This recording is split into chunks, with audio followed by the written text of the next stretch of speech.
Now we're into the regular expenses screen. Now this is perhaps the most important input screen in the entire Speed Equity software program because it's the engine that drives the Speed Equity system.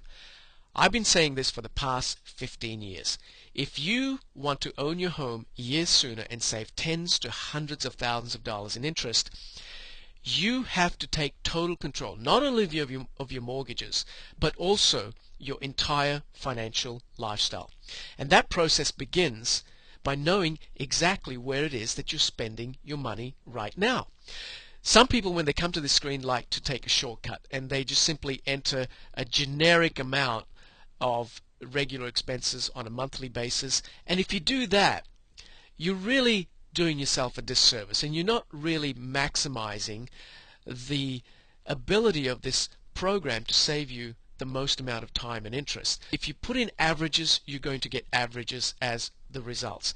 And some people call it GIGO, and it's garbage in and garbage out. So please don't do that.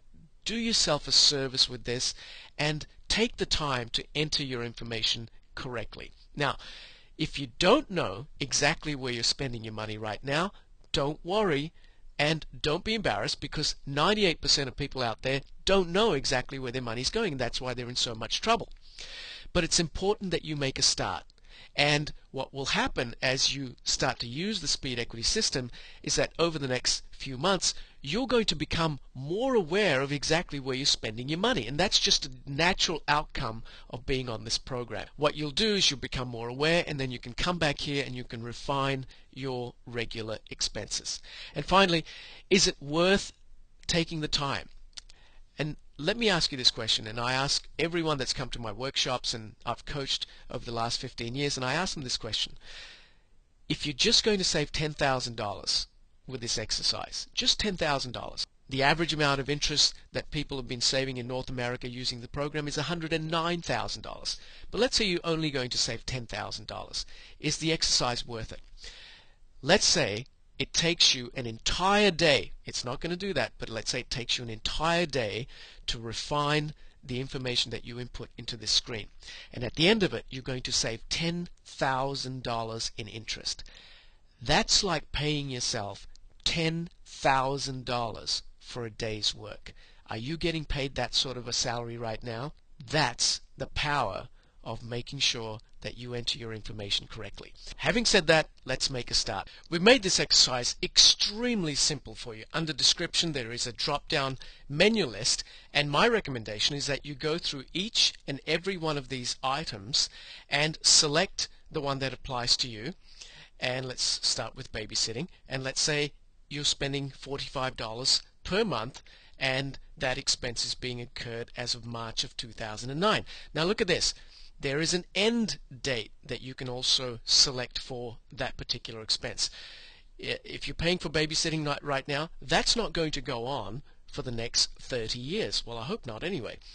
And so you can select an end month and an end year. Let's say that's going to end in 2019, and then all you do is select on add expense, and I've already pre-populated here, so there you have it.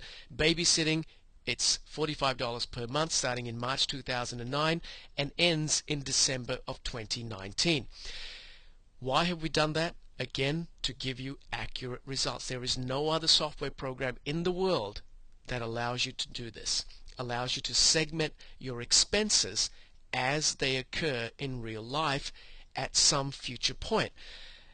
I'll give you another example. Let's say you have a toddler and one of your expenses is diapers. That's not going to be for the next 30 years.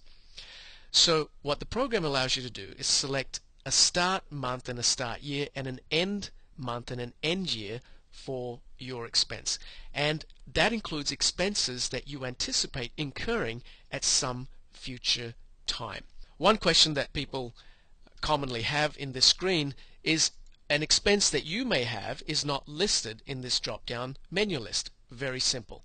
You would simply select Other Miscellaneous, enter the amount, select the frequency, select the start month and the start year, the end month and the end year, click on Add Expense. Here it is here, and all you have to do is click on that expense, and you can then type in whatever that expense happens to be, and click on Update,